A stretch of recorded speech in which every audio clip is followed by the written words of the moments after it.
I want to introduce a very good friend, but also a colleague. And I think actually probably one of the most innovative, creative, and dynamic people that we have, not only in this region, but around the United States. And you're going to be seeing some slides of what he's doing as far as working with various communities. He is going to highlight one of those. But this is Charles D. Vollmer. He goes by Chuck. Chuck and I work together as far as his Jobenomics. I'm on his board. He is on my board for the Emerald Planet International Foundation. And also I'm his executive producer of what's called Jobenomics America TV. But his focus is really on the creating small businesses as the engine of the economy of the United States, which actually is slipping and falling back below many other countries overseas that have finally learned the secret sauce of America, creating new small businesses. And we're becoming more focused on just jobs and large organizations. And Chuck is going the opposite direction. And you have his bio that was sent out to everyone, so you can read that. And I don't want to take any more time away. Chuck, thank you for being here. Thank you for being a good friend. And thank you for what you want to share with us and how it can impact not only Washington, D.C., the whole metropolitan area, but also Rotary itself, because he's really focused on social development enterprises, and that has real potential for Rotary as an organization, both internationally and in our local community. So Chuck, welcome to the Rotary Club of Washington, D.C. Thank you for being here, and we look forward to seeing your slides and hearing your narrative. Well, good afternoon, everybody, and thank you for the invitation. And I thank my very good friend, Sam, who I talk to maybe 4 or 5 times a week. So, you know, he encouraged me to come on. We're going to talk about social determinants of health, the next big thing, and really big thing. And I'll explain why. To start with, Jobenomics specializes in the mass production of startup businesses and careers in underserved communities. I started this about 2008. We started with more resourced communities, and they didn't need us. And so it's interesting that it's really specializing in underserved and under-resourced communities. This skips through this very quickly. I've got a split personality. I'm a combat hardened fighter pilot. I'm a serial business developer, and I'm a dedicated Christian. So you figure it, you know, what part of my personality comes out. I've started hundreds of businesses. I've written 15 books on economic, community, workforce development. We've got a movement now that's reached out to about 30 million people. We've got an extensive library, and on the screen is jobenomics.com. You go there and go to the library thing. We probably got hundreds of presentations on economic, community, workforce development. These are some of the books that I've written. I won't go through. So, you know, in Washington, you got to have a lot of paper behind you before somebody listens to you. So I got tons of paper.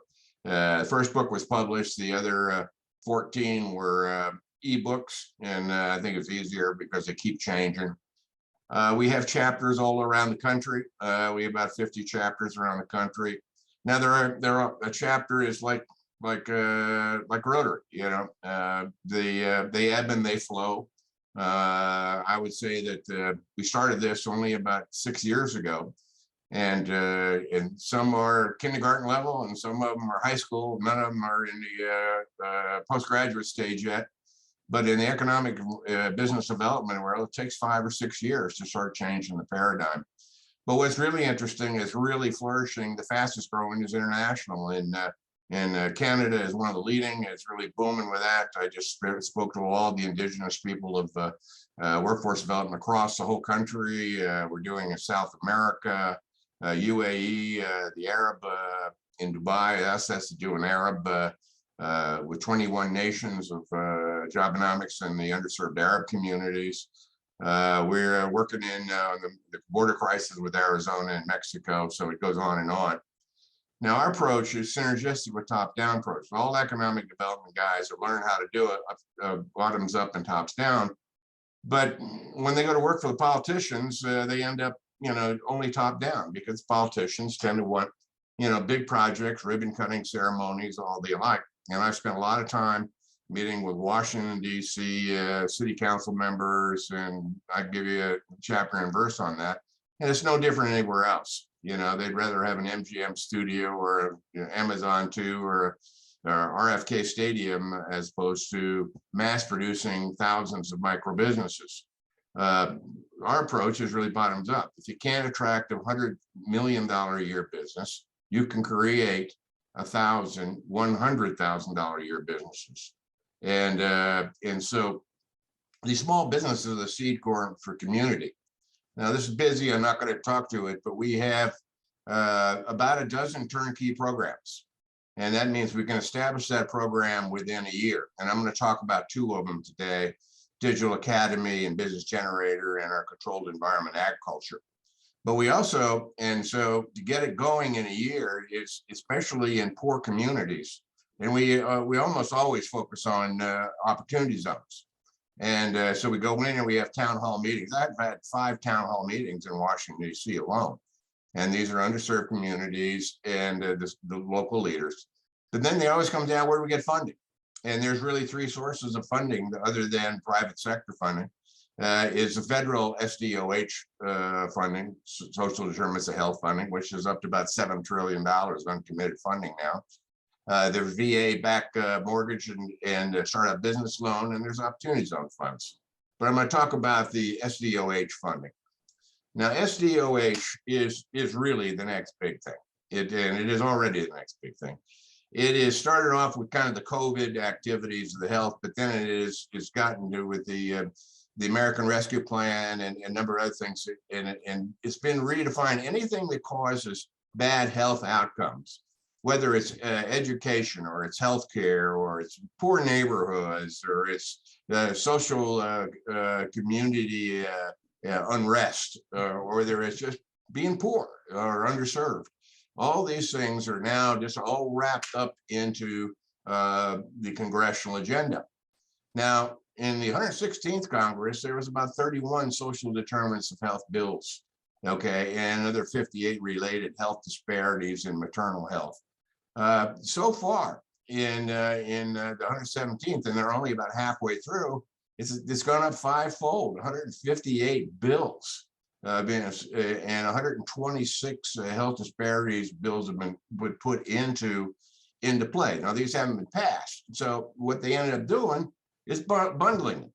Now, in what has been enacted in the first line, and all the COVID actions, Congressional, Federal Reserve, White House, have all amounted to about $12 trillion. There's still 3.4 uncommitted, and those are really focused on healthcare types of activities. And how do you and wellness, because if you have previous conditions or bad healthcare, then you're more likely to die or get sick with COVID. And then you have the American Rescue Plan, which is COVID related, about 10%, and then the rest of it is SDOH. Then you got the infrastructure, okay, which is now part of this, and then you got the Build Back Better, which has been enacted by the House, but not the Senate. So total is about $16.7 trillion. That's a lot of money, okay? And the uncommitted is about 7 trillion, but if you take out the Build Back Better, which I think it'll come back in pieces, and it's about 5 trillion. Now, from a personal perspective in Jobenomics, we tend to be fiscally conservative, okay? Now, and socially liberal.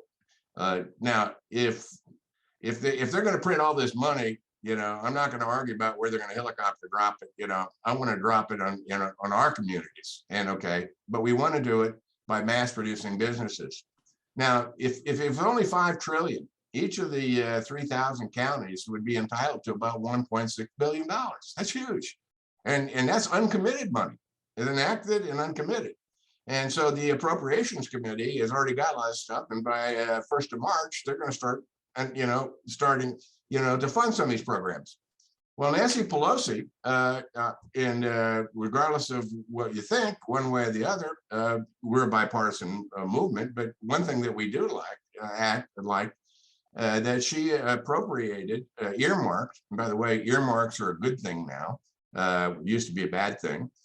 She appropriated $200 million for the Presidio enhancement. Now, Presidio is a 1,500-acre park across the Golden Gate Bridge, but it used to be an Army fort. Now it used to be a nonprofit. Now it's a for-profit. On the left-hand side of that picture is apartment buildings, low-income housing. On the right side is businesses, and the center is entertainment. So I agree. I think that's a great use of that $200 million that she's earmarked. Remember, each congressional district can get billions of dollars, as long as it goes to business development. And from what I understand, on this case, it is. So we're working with a number of congressmen and senators to get appropriations to go to mass produce small businesses.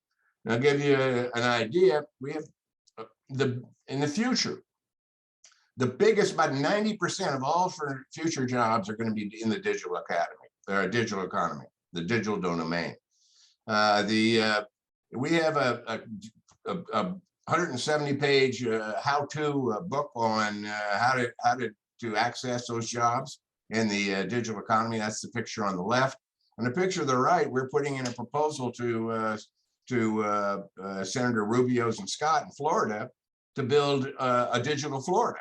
And we're working with a group of people in Orlando that are in this academy type of business. And so we're trying to get a thing to be able to put essentially a number of programs across to show you, excuse me. This is what we're trying to do in 10 locations around Florida. We want to put a digital academy. Now the picture on the big one is about a 30,000-foot campus. And the smaller one is a 10,000-foot campus that will go ahead and train skills-based certification. But the main thing is to mass produce jobs or businesses. And we want to create each of these locations. To start, we want to create 100 new businesses a month. So for the state, that's 12,000 a year, okay? And in the digital economy, it's very easy to do startup businesses, especially self-employed or freelance, independent contractors. And again, the book that I showed you, that I wrote, shows you exactly how to do it. And so there are about 8 domains. And again, I won't go through, but electronic, mobile commerce, on-demand, sharing, apps, bots, creator economy, and the Internet of Everything economy. And each of these things are estimated, the economic impact, to be in the trillions of dollars over the next 10 years. And so any community that doesn't really want to mass produce digital domain businesses in underserved communities are going to really fall farther and farther behind.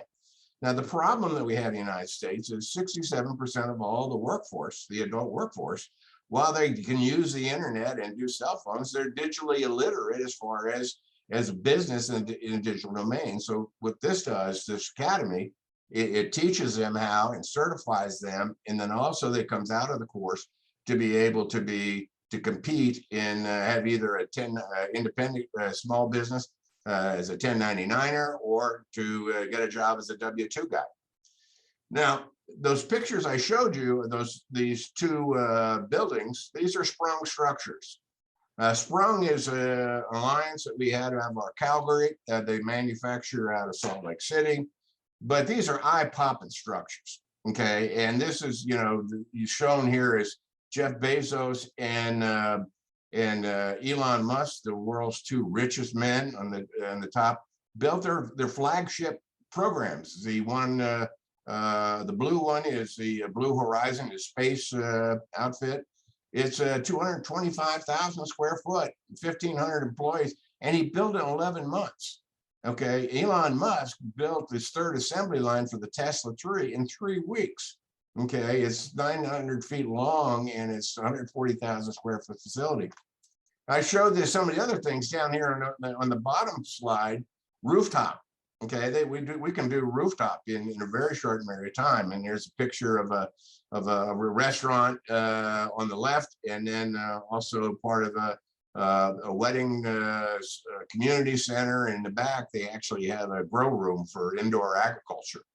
Now, the reason I put this picture in here is Dr. Sam and I are working. He's getting all the available rooftops in Washington, D.C.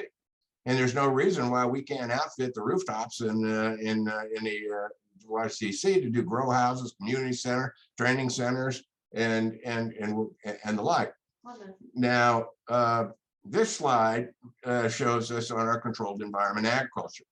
Now, if you look at social determinants of health, nourishment is a big deal. Food deserts, malnourishment, and especially in the COVID tends to really attack people that are malnourished, and the most malnourished people are the ones that are obese, okay, because they're eating the wrong stuff, okay. Even in Washington, D.C., it puts out $1 million of vouchers to underserved communities, $1 million, or maybe 800,000 a year, $10 vouchers to buy fresh vegetables.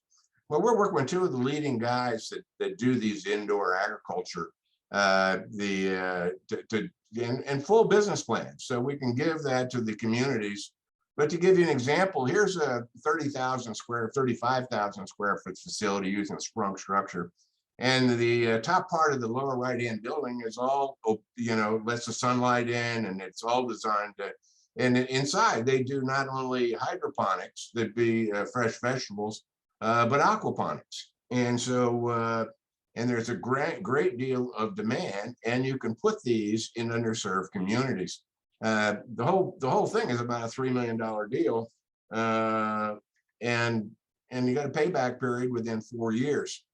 Here in Washington, D.C., this colored chart, the orange and the yellow show food deserts, and it's surprising, in the area as rich as Washington, D.C. and Montgomery County and PG County are, the amount of food deserts out there are just huge. And the food desert described is less than half a mile or a mile from a vegetable market, supermarket, or a fruit stand. So what we want to do is, in this case, I show in PG County, is put that 35,000 square foot there. We want to do micro farms all around the rest of around the greater Washington area. Okay, now that will also, for our veterans business, veterans can afford a $5 million kind of startup. These small 5,000 square foot things are only about 500,000, so it's easy to get these things started. Now, in the application in here in DC, the guy that leads our Anacostia effort is a former city council member. His name is Harry Thomas Jr. And as many of you guys know, Harry Thomas Jr. went to jail for 24 months of using the campaign funds. But down in Anacostia, he's a rock star because 50% of the males in Anacostia have been incarcerated. And so when he goes down there and talks to these guys, they're looking for guys like him, to be able to bring kind of programs. Now, what we talked about is that his father, has a urban garden. It's called Harry Thomas Garden up on Lincoln Road. But just in Ward 5, Ward 7, Ward 8, I just list some of the urban gardens. And the district has 35 urban gardens. And you can see on the top, it's very seasonal. It's kind of a hobby thing. And only 1,000 people out of all of Washington, D.C. district, use these things. Go out and grow some vegetables. It's nice. But if we can turn this into a 24/7 operation, okay, then that'd make them a big deal. I mean, and not only can you make, like we showed before, these sprung structures, not only it can be educational, it can be people can grow the food for profit, or they can do it for hobby, a lot of different activities. Now, what's interesting about these sprung structures is that in addition to the 35 urban gardens, DC has got thousands of vacant properties in blighted areas, and they at least got hundreds of vacant properties that they can put these little structures on. And these structures are highly long life. They last 50 years, and you got to reskin it about every 25 years, and it's reusable. On the top, here's Park City was used in a ski resort, and then later moved to another place in Utah to be a public work, and then reskinned and using now for a school bus maintenance. And this is about a 30,000 foot facility. Now down at the bottom, here's an 8-acre indoor agriculture that was flown, in pieces to 2,000 miles away. And you say it's operational in Newfoundland.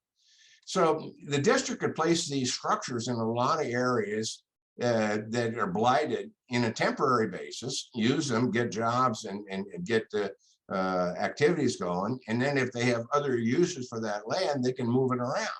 And very, very flexible type of activity.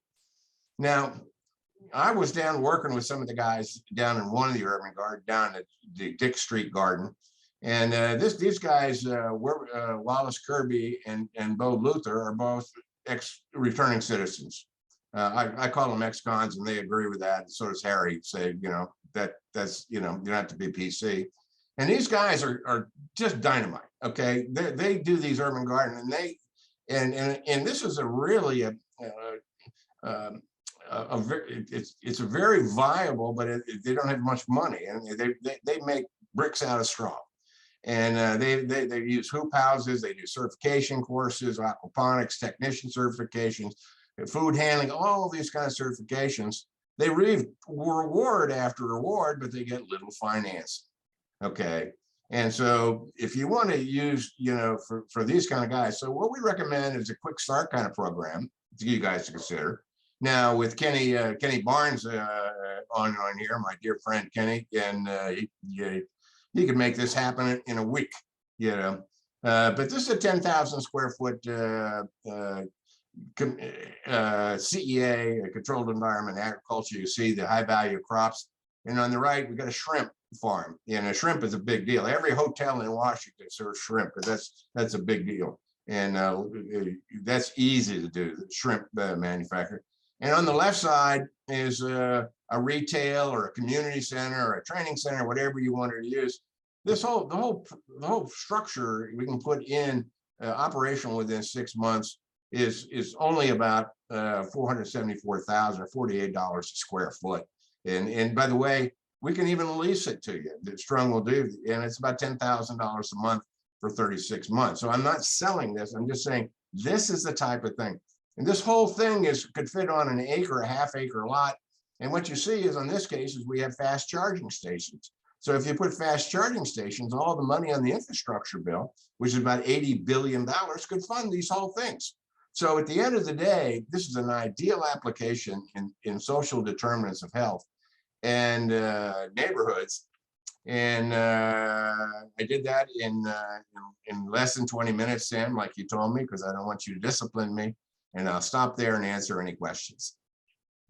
Hi, Chuck. Wow, that's amazing. And you're very inspiring because you've got a plan and you're getting it done. So thank you so much. But I was concerned to ask about internet access, because you're talking about the digital economy in underserved communities. And, when we went virtual with school, the kids didn't have access. They had to, college students had to drive to a parking lot at Walmart or something to get internet access.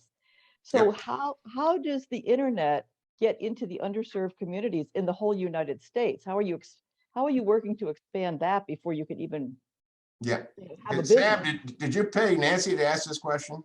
No, she's got the brilliance to ask it on her own. And I saw her question come up and I said, I hope she's first. Here she is.